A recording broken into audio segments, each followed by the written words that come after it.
Welcome to Lowcountry Snapshots. I'm Courtenay Guthrie, your host, and now I'm going to be joined with Leslie Haas.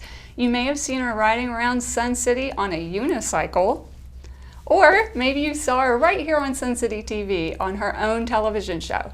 Or maybe you know her through Eat Smart, Live Longer, the club that she was a co-founder of.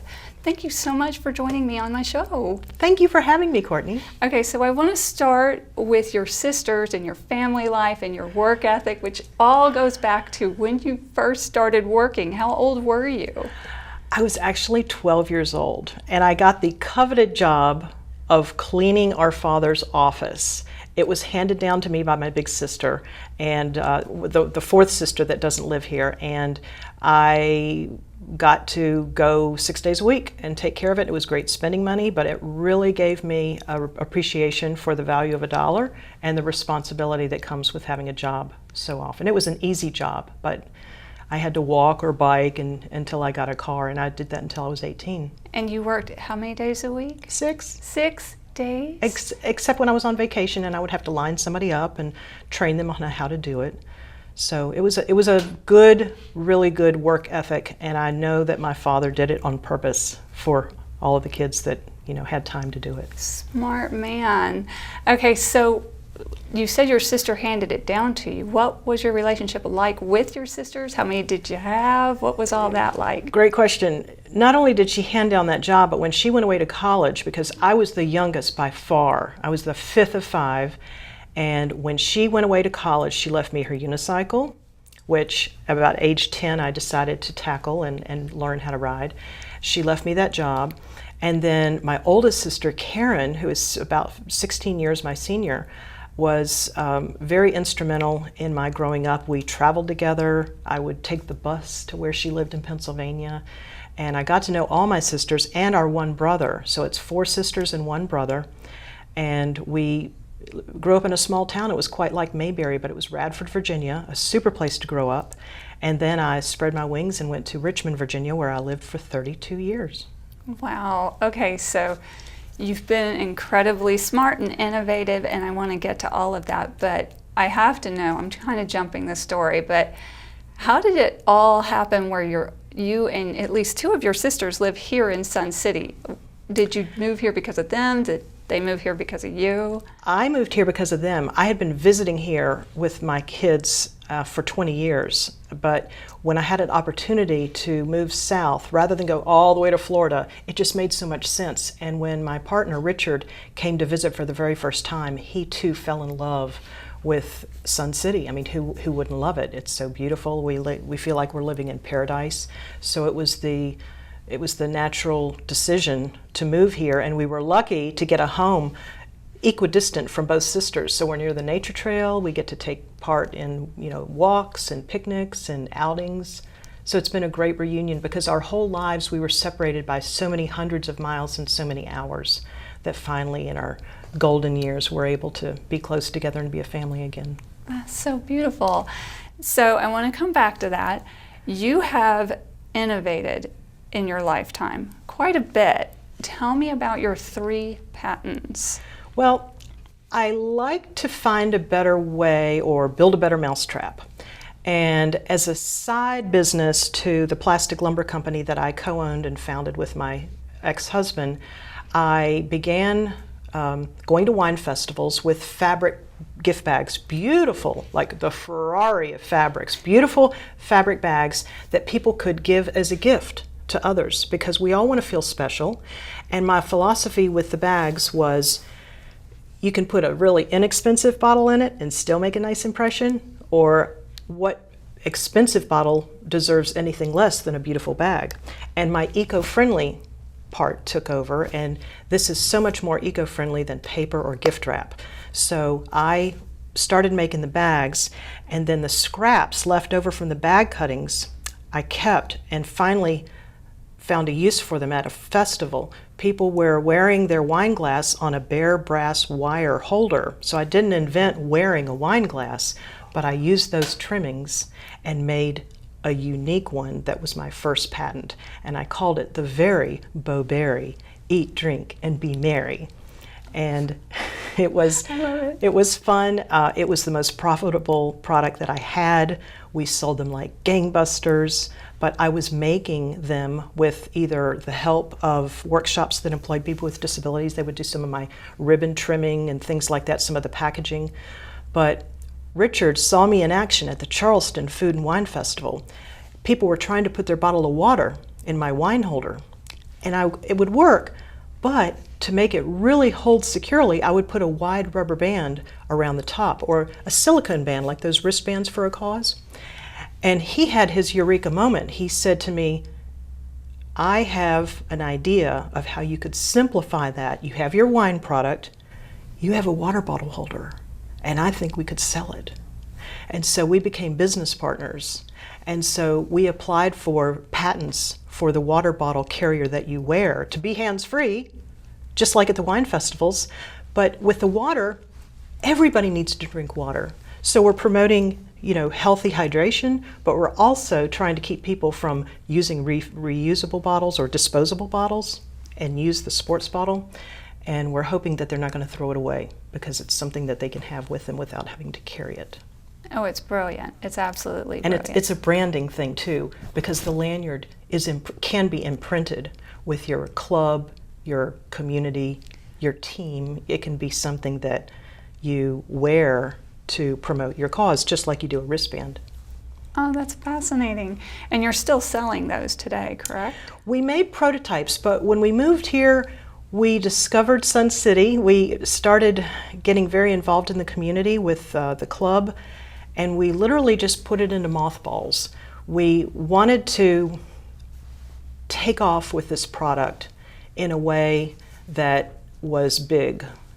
And you have to have a lot of money to do that, and you have to have a lot of time and a lot of dedication. And the very first thing I learned before moving here is that I'm not an art department. I don't have the technical equipment nor the software to be an art department.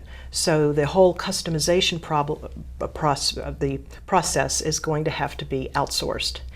So I'm hoping that we can launch it with a good relationship with some sourcing partners around the country that will help us launch it without making it on their own. You're so forward thinking. It's so awesome. So I'm going to, because you had a little segue in there, so I'm going to latch onto it. You mentioned being healthy. Now, healthiness is kind of a big deal in your life. Tell me how that got started. Well, we thought we were healthy. We both ate a lot of real food. We cooked at home most of the time, but we did enjoy eating out. But when we discovered by watching a lecture by Dr. Caldwell Esselstyn on YouTube that common chronic disease and our life can be so affected by food, we had an aha moment. And I called my sister in Sun City, because it was right before we moved, and I said, oh my gosh, you've got to watch this lecture. And she and George watched it. And the four of us, that holiday before Christmas, or the Christmas holiday weekend, we cleaned out our pantries and never looked back. Within a month or two, we moved to Sun City because we had chosen a house, and Richard continued to pressure Karen and George to step up to the plate and start a healthy eating club. And so with their experience in Sun City and their know-how, Karen agreed to take all of the steps necessary to start a club, by creating the board and the charter and all the rules and things that are necessary to start a club in Sun City. So you and Karen, now another sister joined on. How did she become part of it? She became part of it shortly after we did, very shortly after. At first she thought we were kind of cuckoo because she hadn't seen all of the educational material that we had, and she had pre-osteoporosis, osteopenia, and she knew her calcium numbers were important, and we were telling her to give up dairy, and she thought she needed dairy for calcium, but when she gave up the dairy, her calcium numbers went up. So that was proof right away from her doctors that, eating healthy was the right thing to do. So she was extremely instrumental. She created our club's first lending library, and she helped cart and house and organize and check out the books, DVDs, over 200 titles of books, DVDs, and cookbooks for our members to choose from. So y'all had a good working relationship. It sounds like you each knew your strengths and Yes. you played to them. Yes, Karen was the perfect leader to start the club. I was her co-pilot. She wouldn't agree to do it unless I would help her with the technical aspects. So I ran the computer and helped with the presentations at not at Magnolia. We did have presentations at Magnolia Hall, but I would run the equipment and the computer at Pinckney Hall. And we'd have sometimes 300 people in the club meetings. So it became really popular really fast when people started getting off their medications by their doctors, losing weight. The more they learned, the better the results were. And the bigger changes people made, the bigger results they had. And you started to get noticed, right? Yes, we got a lot of notice, especially when the president of the National Health Association was vacationing in Hilton Head. He heard about our club at a local restaurant and contacted me through Facebook. And I invited him and his wife over that evening for dinner. And the three sisters hosted Mark and Wanda Huberman. And they were so blown away that they decided, hey, if you can help us, we'll help you. And we'll bring in the big speakers that you've previously just been showing videos of. So we've had some of the biggest speakers in the country come to Sun City and speak at Pinckney Hall and at Magnolia Hall. And in our magazine, our members and their testimonials and their wonderful stories have been written up probably a dozen times, and this is a national magazine. Wow. Okay, so you've been featured in magazines, you've been featured in newspapers? Yes. What newspapers? The Bluffton Sun and the local papers. Savannah came over and did a seniors story at one of our meetings and interviewed members. And were you ever interviewed for anything?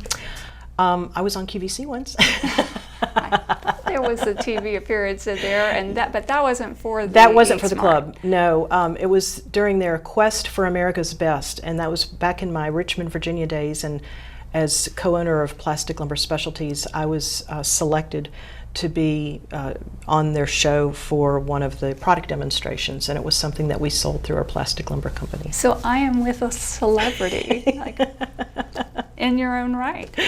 Okay, so tell me a little bit about the club and how it's been received, because from what I understand, after all this notice and attention, people from across the country were making the decision to move to Sun City just to be a member. That's true, and it's happened on numerous occasions. People heard about our club either through the magazine or through the conferences that they would go to.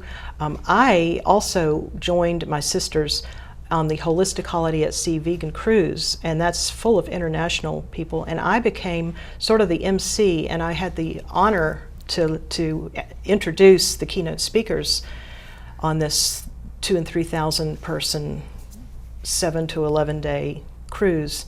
So I used the opportunity to share a little bit with people about our community, and that got attention.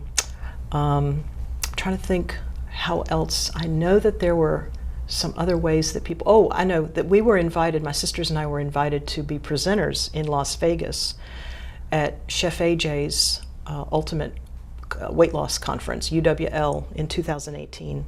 So we thought we were going to be speaking to, maybe 100 people, but when we walked in, it was a room of 400 participants, and we had a 30-minute talk on how they could go to their community and do something very similar to what we did. Now, I know you haven't given up eating healthy, but you have stepped back from your bigger roles in there. What was that like? Did you feel any I don't know, remorse for stepping back, or are you feeling like you've spared yourself from a little bit of extra stress? Well, a little bit of both.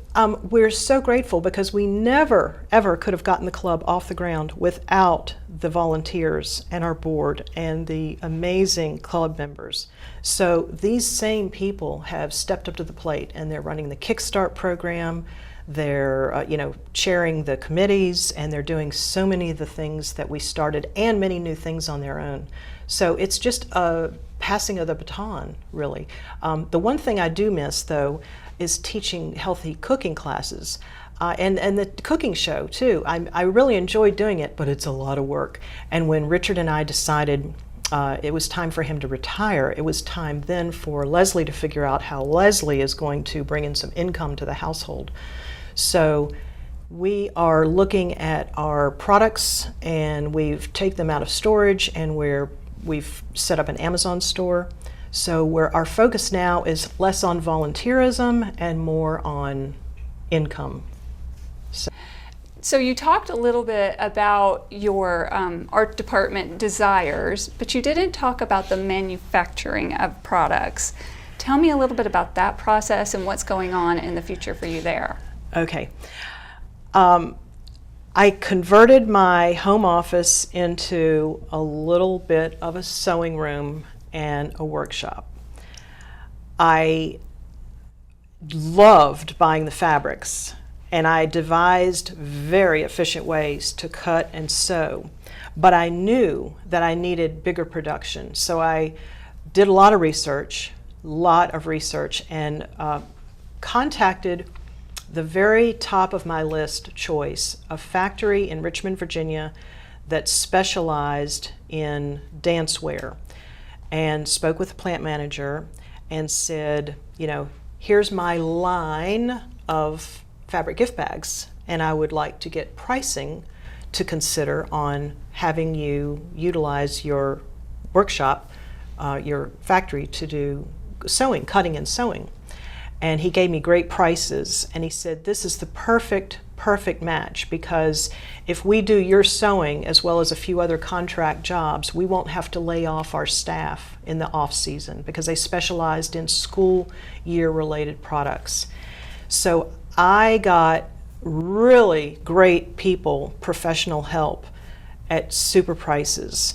And after I would design the bags and buy the fabric and all of the components, I would deliver to them, and they would produce for me at a really reasonable price, and it kept their sewers and seamstresses employed during their off season. So they're not still working? You don't have that relationship? No, they sadly lost out to overseas competition. So I had stopped making those products and moved to South Carolina just about that time anyway.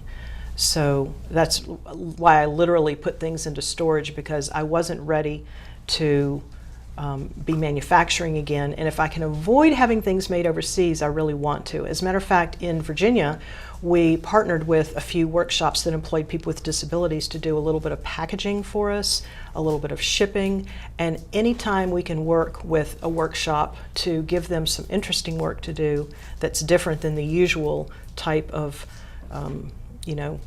tedious work, then it's a win-win. So I'm hoping to do that in South Carolina in the future. I was going to say, so after you get your art department, you'll look into maybe surrounding area for people who will be able to do the same thing? Yes, but I think they're either going to be packaging material or possibly doing some of the repetitive, simple jobs that we have.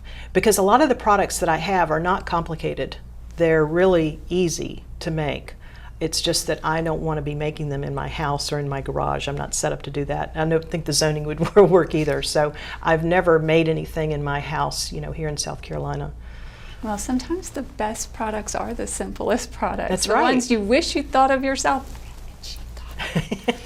Okay, so I want to eat healthy, but I also want to go out and eat. Sometimes I'm a little concerned if I go to restaurants or whatnot, I'm not going to be able to do anything about my food choices. What do you say to somebody like me? Well, eating out can be a challenge, and restaurants are selling their food filled with salt, sugar, oil. So if you want to eat really healthy all the time because maybe you're trying to reverse disease, you're going to want to not necessarily eat out that often, or pick and choose restaurants where you can work with the chef to have things steamed or not, coated in oil or too salty. We have been working with restaurants around the Lowcountry, and slowly but surely we are getting more and more to offer at least one healthy option, or to work with our members and the general public. And what restaurants have found nationwide is that when they offer healthier choices, they do better.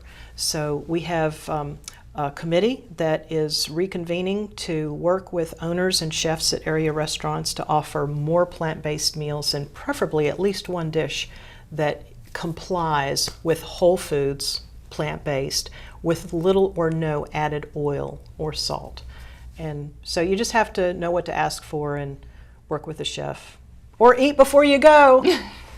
That's always an option, I suppose. I know you also said something about you went to the Pancake House or the IHOP, Yes. and you still found a way to eat healthy. Yes, our club decided, not our club, the pickleball club decided to go there after a game. And we, of course, didn't want to say, oh no, I'm not going to eat at IHOP. But they have oatmeal on their menu. And I had my little secret stash of maple syrup, and I had some nuts and raisins, which they also had nuts and raisins, and it wasn't, all sugary. And I had the best meal. And so, everybody else was having ham and cheese omelets all around me, and my grand total came to $2.56. And some of the people that were sitting near me were asking about the way I eat and what we do eat, and they ended up joining the club and had some really great health benefits from just learning. Well, that's some great ideas. Definitely getting the idea to plan ahead and maybe talk to the restaurant before you go so you have an idea of what to expect. Exactly. And so it's been truly wonderful talking to you, and I know that we've given a lot of information. Hopefully we'll be able to have you and your sisters back sometime to talk a little bit more about all of that, eat right, living longer, and having a great life. Thanks so much. I appreciate it. Thank you.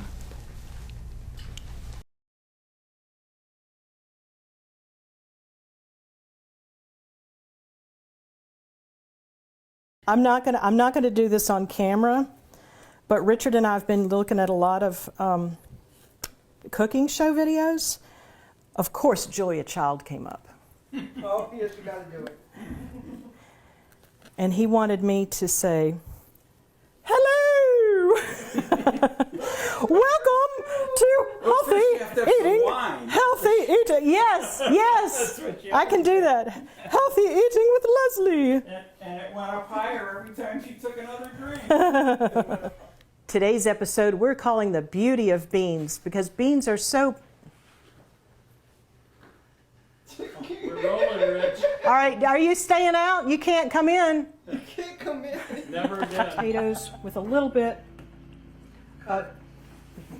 One of the biggest time savers I've found is this. It's a citrus... Juicer.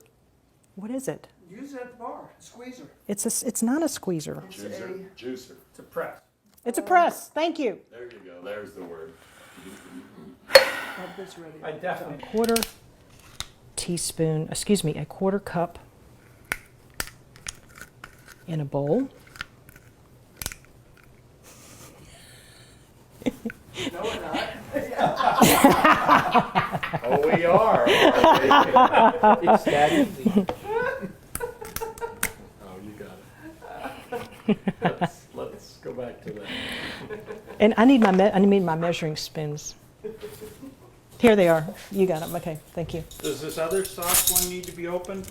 Yeah, we might Yeah, make might sure wanna- they're all Let's open. just open them No, all. they're all open. It's just that I couldn't get these little wicked things Sure. to come out. Well, just leave it off. Yeah, it is You don't have to now. open it. Yeah, yeah. We Shall I? leave all the tops off. Okay. Yeah. Well, they're already on. They're flip tops. Okay. And which camera do I? Oh, look at that one. Yes. Yeah, duh. This will be shooting Yeah. No, I'm gonna be picking up Leslie from about here. and also shooting down. Boop. There it is. It's very small. And I usually cut these with a knife that I don't have handy. There's my knife. I usually cut these with. And Take two. hold on. Would you grab me an apple from the windowsill? No, an apple from any good apple. They're a little soft there, Leslie. The ones over here. I'm good. I'm getting it. These guys are a little soft. I got it. Okay, people, I'm ready now. Take two. All right, we're recording. This will be take 2 on milk substitutes. Wait a minute. Wait. Oh, you got the milk cartons. Oh, sorry. Actually, they'll all be in a way. Do you want them there? Yeah. Sure.